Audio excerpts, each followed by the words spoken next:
शुरू करें।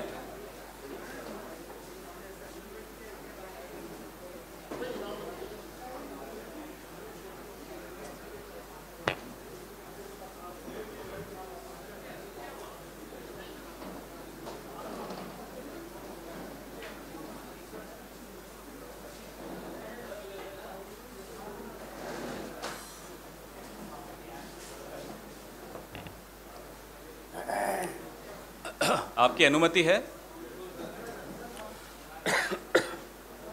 नमस्कार साथियों, आज राजस्थान के मुख्यमंत्री श्री अशोक गहलोत और मैं हम लोग आपके सामने हैं।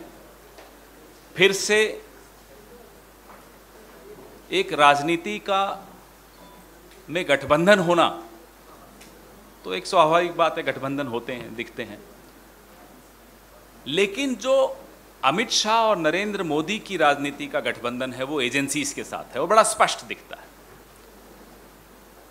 जब भी इनकी घेराबंदी हो जाती है, whenever they feel cornered, they misuse agencies। एजेंसियों को सामने कर देते हैं।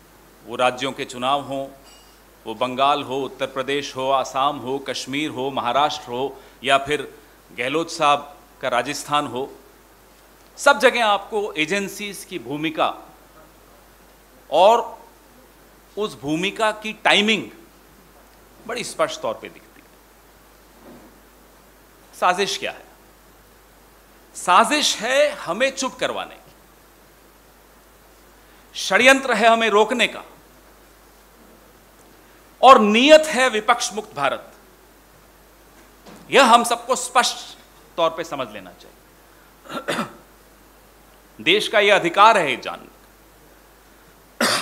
कि हमें चुप क्यों कराना चाहते हैं।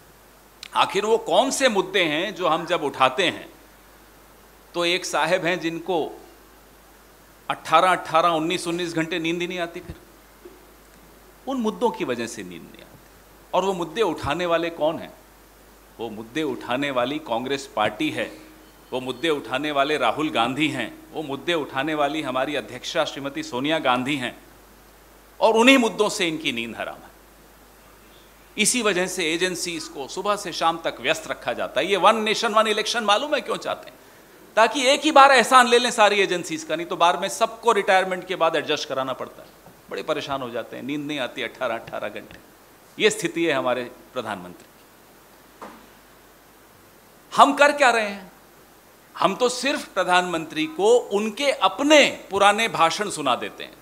डॉलर पे, पेट्रोल पे, बेरोजगारी पे, चीन पे, पाकिस्तान पे, तमाम भाषण जो ये 2014 से पहले देते थे, अब हम उन्हें सुना देते हैं।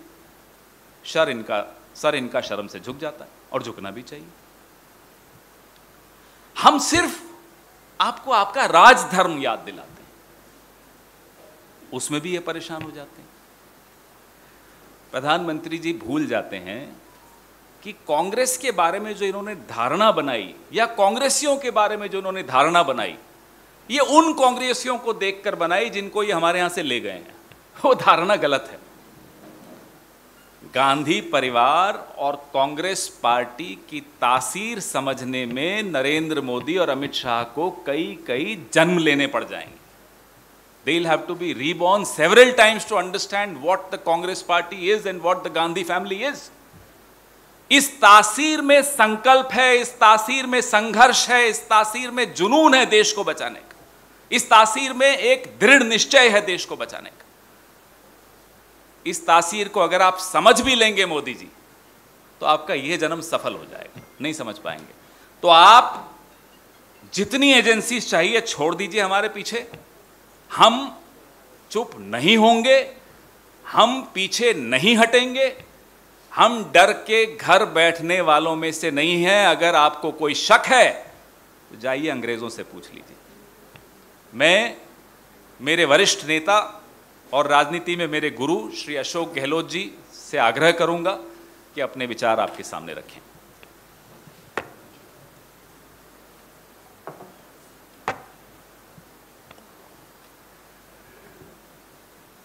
पवन खेड़ा जी और तमाम मेरे मित्रों,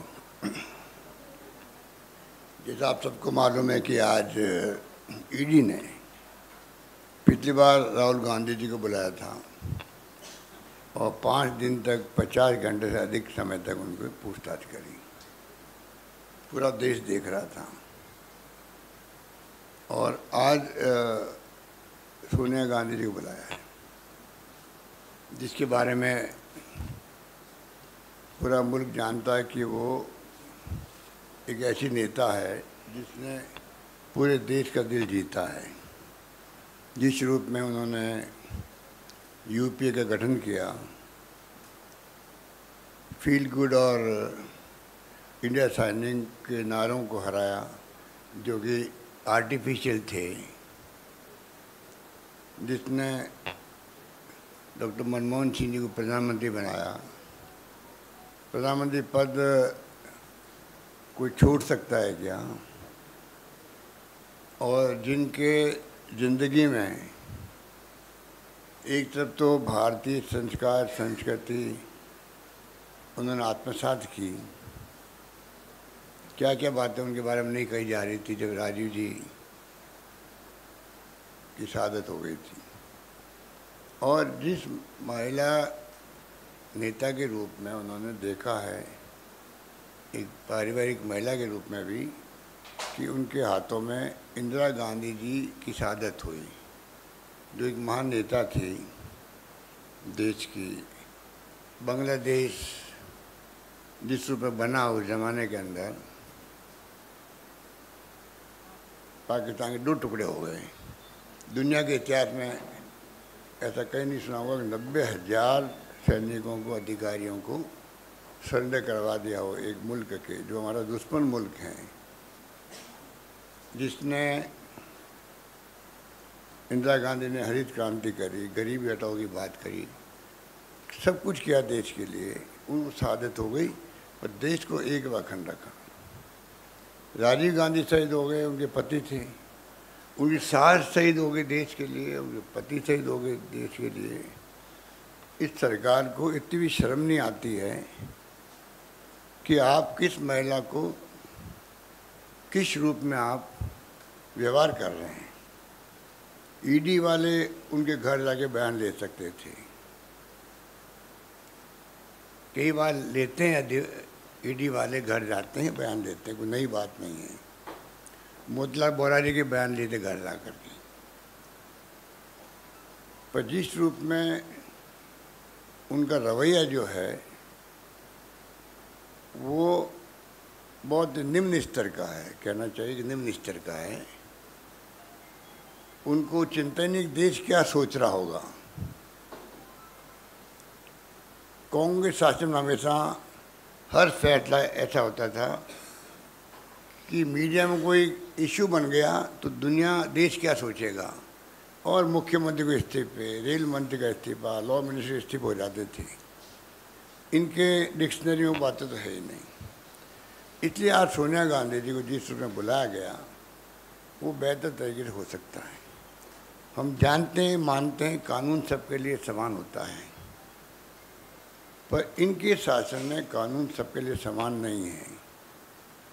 इनके लिए जो एनडीए में आता है, घुस जाता है, बीजेपी ज्वाइन कर लेता है, उसके लिए कानून बदल भी जाता है। जैसे शिवसेना के कई लोगों के बुला के बयान लिए गए, और जब वो इनको ज्वाइन कर गए पार्लियामेंट के मेंबर, तो वो तमाम बातें समाप्त हो गई उनके लिए। इनका जो 2 कानून बना रखे हैं देश के लिए, विपक्ष के लिए अलग है और इनके खुद के लिए अलग है। इस प्रकार आज ये मुल्क चल रहा है। और ऐसा केस हाथ में लिया गया है जो जिसका हक है ही नहीं। ईडी को मनी लॉन्ड्रिंग कहाँ हुई है? ईडी को चाहिए एक प्रेस कॉन्फ्रेंस करे, देश को बताए हम राहुल गांधी को, सोनिया गांधी जी को क्यों बुला रहे हैं, इनके ऊपर अमुक आरोप इस प्रकार के जो कि ईडी में आते हैं। आज ईडी को जिस रूप में मिसयूज कर रहे हैं सरकारों बदलने के लिए, ये खतरनाक ट्रेंड है। ये लोकतंत्र की भावनाओं के भी आप समझ सकते हो कि कुचला जा रहा है उसको भी। मैंने बार बार कहता हूँ कि देश में संविधान की धज्जियाँ उड़ रही है, देश में लोकतंत्र खतरे में है, ये उसके उदाहरण हैं। इस रूप में आज ये मुल्क चल रहा है। लोग, पूरे देश के लोग डरे हुए हैं, सहमे हुए हैं और घुटन महसूस कर रहे हैं। देश के अंदर घुटन महसूस कर रहे हैं। ये समझ नहीं पा रहे हैं, इनको नहीं एहसास है कि कभी जनता का मूड बदल भी सकता है। अभी आपने हिंदुत्व के नाम पे जो हर व्यक्ति के व्यक्तिगत धर्म की बात आती है तो व्यक्ति साथ खड़ा हो जाता है। हमारी लड़ाई विचारधारा की है, देश को बचाने की है। उसीलिए आज पूरे देश के कांग्रेस जन प्रदेशों के अंदर, जिलों के अंदर धरने कर रहे हैं, प्रदर्शन कर रहे हैं, मैसेज देने के लिए। अब भी आप, ये तो लोकतंत्र के गहने हैं, धरने हो, प्रदर्शन हो, विरोध प्रकट हो, इसको तो टॉलरेंस पावर हो, ये तो लोकतंत्र में आवश्यक है। आज अगर ये होते हमारी जगह तो आज आग लगा देते, तोड़फोड़ करते। इनकी फितरत ये है।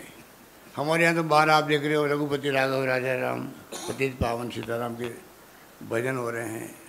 इस एक भजन से समझ लीजिए, ईश्वर अल्लाह तेरे नाम, कि कांग्रेस की सोच क्या है, इनकी सोच क्या है। ये भजन बोलने वाले कभी भी ना हिंसा कर सकते हैं, ना तोड़फोड़ कर सकते हैं। और पुलिस बाहर छावनी बना रखा है AICC दफ्तर के चारों ओर। क्या जरूरत है? ये हमारा खुद का हेडक्वार्टर है, उसके अंदर आप आने की परमिशन नहीं दे रहे हो। ऐसा तो पहली बार इतिहास में हुआ है। कल सरकार राज्य की है, दूसरी पार्टियों की, वो इनके ऑफिसर के अंदर जाने की परमिशन देगी नहीं। अच्छी बात है क्या? ये परंपराएं ठीक नहीं हो रही है। इसलिए मैं कहना चाहूँगा कि जो बेरोजगारी है, महंगाई है, आर्थिक स्थिति डावाडोल है, 80 रुपये क्रॉस कर गया है डॉलर, ये चिंता का विषय होना चाहिए। जो चुनौतियाँ देश के सामने हैं, डोकलाम की है या और कोई है, पूरे विपक्ष को बुला के बातचीत करनी चाहिए। कोई दुश्मन तो होते नहीं राजनीति के अंदर, ना होना चाहिए। और ये दुश्मन मानते हैं हम लोगों को, विपक्ष को दुश्मन मानते हैं। अभी भी आप हैदराबाद में भी मोदी जी ने कहा रीजनल पार्टियों के बारे में भी और सबको, ये जो है वंशवाद चल रहा है। तो ये जो इनका टारगेट है विपक्ष, पहले कांग्रेस मुक्त भारत की बात करते थे, अब इनकी मंत्रा है विपक्ष मुक्त भारत बने, डिक्टेटरशिप हो देश के अंदर। उस दिशा में देश जा रहा है। हर देशवासी को चिंता होनी चाहिए। और मैं समझता हूँ कि इनके रवैये जब से आए हैं तब से देख रहे, गोवा, मणिपुर, कर्नाटका, मध्य प्रदेश और महाराष्ट्र, ईडी इनका बहुत बड़ा डेमोक्रेसी में हथियार हो गया सरकारों को गिराने का। इससे घटिया बात कोई हो नहीं सकती कि आप एक एजेंसी के माध्यम से मेंबर पार्लियामेंट को डरा करके, धमका करके, और आप सरकार बदलते हो और गर्व महसूस करते हो। इनकी अंतरात्मा पता नहीं गर्व महसूस करती होगी, शर्म महसूस करती होगी, वो तो मैं उनको पूछ नहीं सकता। पर हालात देश में यही है जिसमें सब लोगों को लगता है ये हो क्या रहा देश के अंदर। इन स्थितियों में हम लोग चल रहे हैं। और CRPC से जो प्रोसीजर है देश का, कोई गलती हुई है तो एक प्रोसेस होता है, उसके अंतर्गत ही आप 15 साल के कम उम्र के लोगों को या महिलाओं को नहीं बुला सकते इस प्रकार से। सच सम्मान उनसे बात करो। वैसे भी किसी भी अपराधी जब आरोपित होता है तो कम से कम जब तक वो सिद्ध नहीं हो कि ये इससे जुल्म किया है, तब तक आप कैसे उसको अपराधी मान सकते हो। ये तो और मामला अलग तरह का है। पर इनके लिए तो वही है कि जो इन्होंने ठान ली है वो हमें पूरा करना है।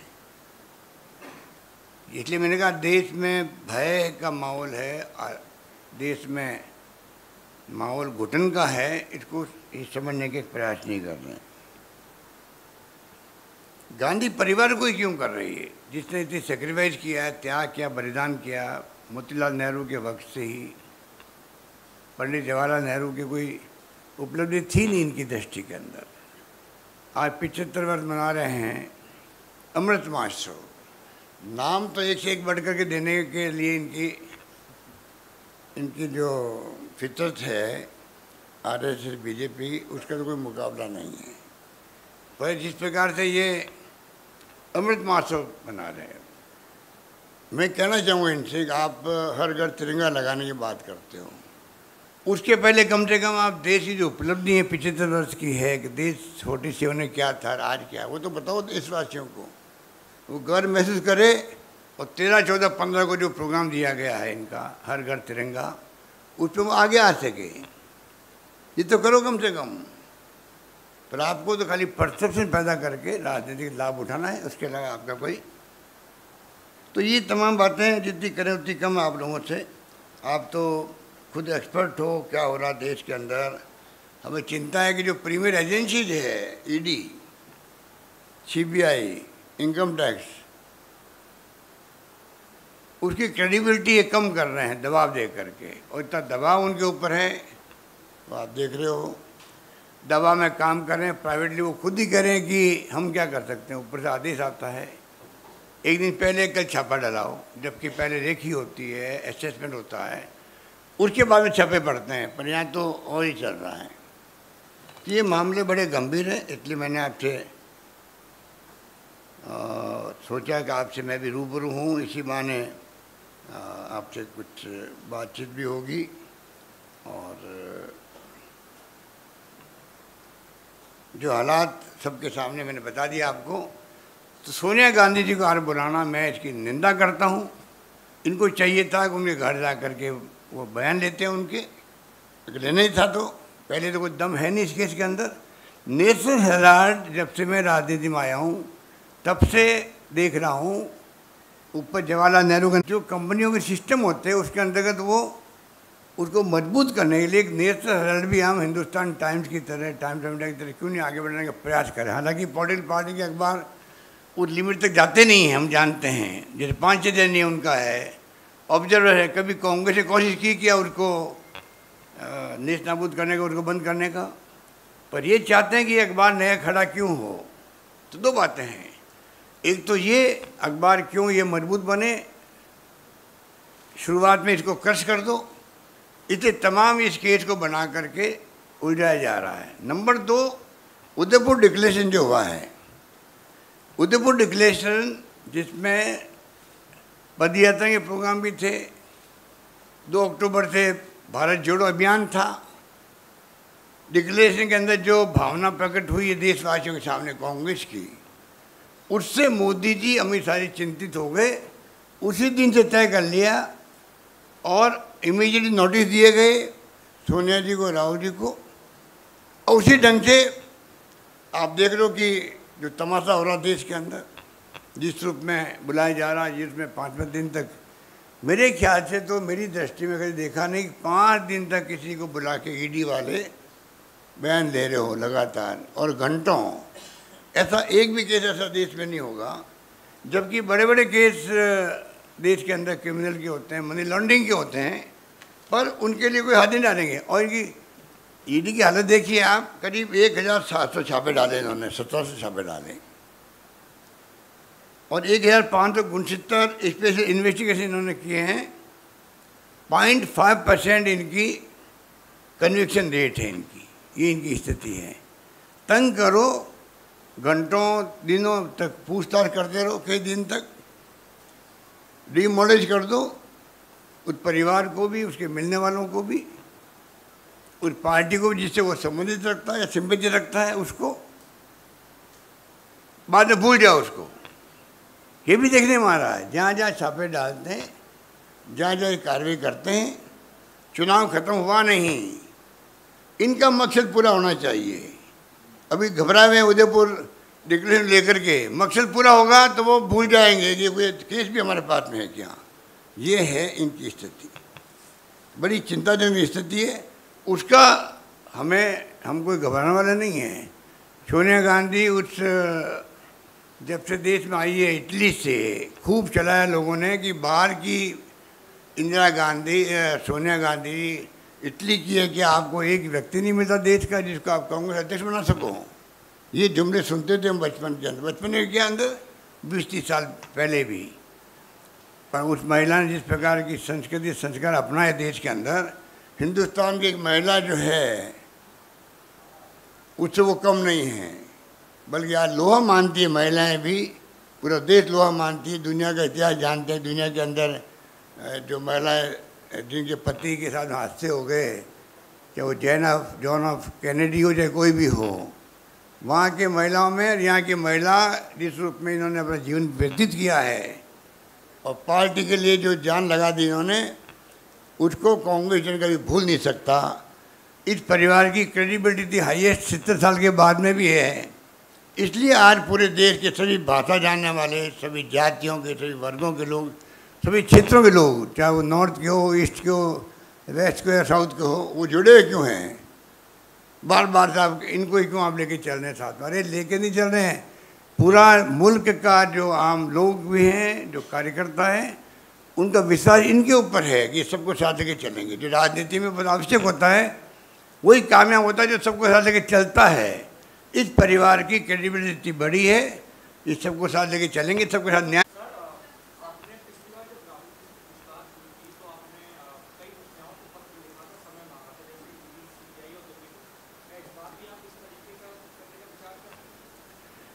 मैंने पत्र नहीं लिखा था, मैंने मेरे ऑफिस से इतला करवाई थी कि मैं सीबीआई के डायरेक्टर से, ईडी के डायरेक्टर से मिलना चाहता हूँ, इनकम टैक्स के सीबीडीटी के चेयरमैन से, और उनको बताना चाहता हूँ कि आप लोगों के बारे में देश में क्या धारणा बन रही है।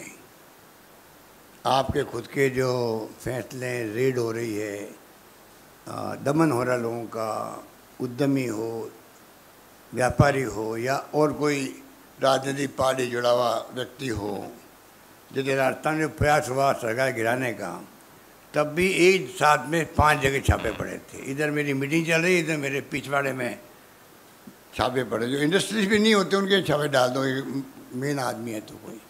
ये सब धंधे उस पर भी उन्होंने किए, तो ये करते ही रहते हैं, इसलिए ये कोई नई बात हमारे लिए नहीं है।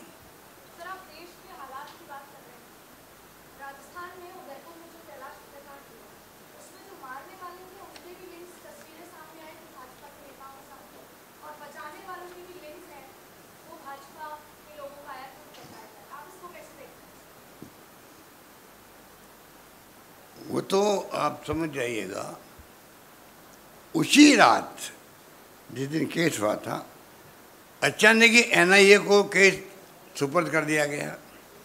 देश में इतनी घटनाएं हो रही है, उदयपुर की घटनाएं ऐसी क्या थी, इस हमें समझ के परे थी बात। रात को अचानक ही एनआईए इस केस को देखेगी। हमने वेलकम किया, कोई दिक्कत नहीं है, क्योंकि एनआईए एक बड़ी एजेंसी है, नेशनल एजेंसी है, जिसका काम ये है अगर राष्ट्रीय अंतर्राष्ट्रीय कोई ऐसी लिंक है किसी घटना का तो जांच करनी चाहिए उनको। हमने कोई एतराज़ नहीं किया उनका, पर ये संदेह पैदा करता है उस रात को ही कैसे एनआईए पिक्चर में आ गई, जबकि एसओजी ने काम शुरू कर दिया था, दोनों अभियुक्तों को पकड़ लिया था। उनके संबंध जो है बीजेपी के साथ में वो तो जग जाहिर है। फोटों की बात छोड़ दो, फोटो में अगर नेता के साथ में मिस्टर कटारिया जी ने कहा भाई कि फ़ोटो तो हो ही सकती है, मैं भी मानता हूँ किसी के साथ फ़ोटो हो सकती है, परंतु वो फ़ोटो नहीं है एक, उसमें वो कैसे ज्वाइन कर रहे हैं बीजेपी को, दुपट्टा पहनाया जा रहा है, किस प्रकार वो उनके साथ में जुड़े हुए हैं, किस प्रकार उनके खिलाफ में कोई शिकायत पुलिस में हुई तो बीजेपी नेता ने सिफारिश की थाने के अंदर भी कि भाई हमारा कार्यकर्ता, आप इस प्रकार क्यों इसको मतलब इनके खिलाफ में एक्शन कर रहे हो, जबकि वो एक्शन ठीक था। बार बार जो जिसने थाने में सिफारिश करी, जिस नेता ने, उसका और इस जो व्यक्ति में सारी जो मुख्य अभियुक्त थे मारने वाला, इसके कई बार टेलीफोन पर बातें हुई आपस के अंदर 2-3 दिन के अंदर। तो ये तमाम बातें ये सिद्ध करती है कि टोटली बीजेपी के साथ में जुड़े हुए थे मारने वाले, और बीजेपी उस पर एक्सपोज हुई पूरे देश के अंदर। ऐसा नहीं है, लोग समझते भी हैं कि बीजेपी लिंक था, उसी रूप में ये इनका बैकग्राउंड ये है, तो ये कुछ छिपा नहीं सकते चाहते हुए भी। अब मैं चाहता हूँ बजाय कि हम लोग कोई बात करें, एसओजी कार्रवाई करेंगे तो उसमें लगेगा भाई ये जानबूझ के तंग कर रहे होंगे, क्योंकि जो राजनीतिक माहौल बना हुआ देश के अंदर उसमें सही क्या है गलत क्या है इसका तो कोई सोच ही नहीं है। तो हम चाहते हैं एनआईए को चाहिए ये जो घटना हुई है इसके बैकग्राउंड को जाए, वास्तव में क्या लिंक था बीजेपी के साथ में इनका, किस हद तक था, क्यों था, और बाद में उसी व्यक्ति ने इतनी हिम्मत कैसे कर ली जब मालूम है कि आज बीजेपी का एजेंडा क्या है, उसके बाद में ही एक कन्हैयालाल की हत्या करने के मायने क्या थे। ठीक है,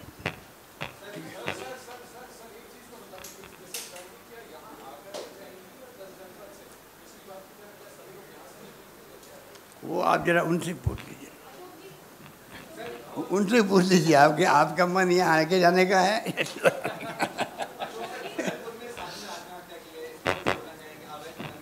देखिए उसके लिए हम लोगों ने पहले ही फैसला कर लिया था, बड़ा फैसला किया है। वो चाहते थे फॉरेस्ट में लैंड जाए और एक व्यक्ति ऊपर चढ़े हुए थे, एक साधु ऊपर चढ़ गए थे, समझाइश हो रही थी भाई आप नीचे उतर जाओ, सरकार फैसला कर ली। प्रोसेस फॉरेस्ट लोग ध्यान रखें, इलाज करवा रहे हैं।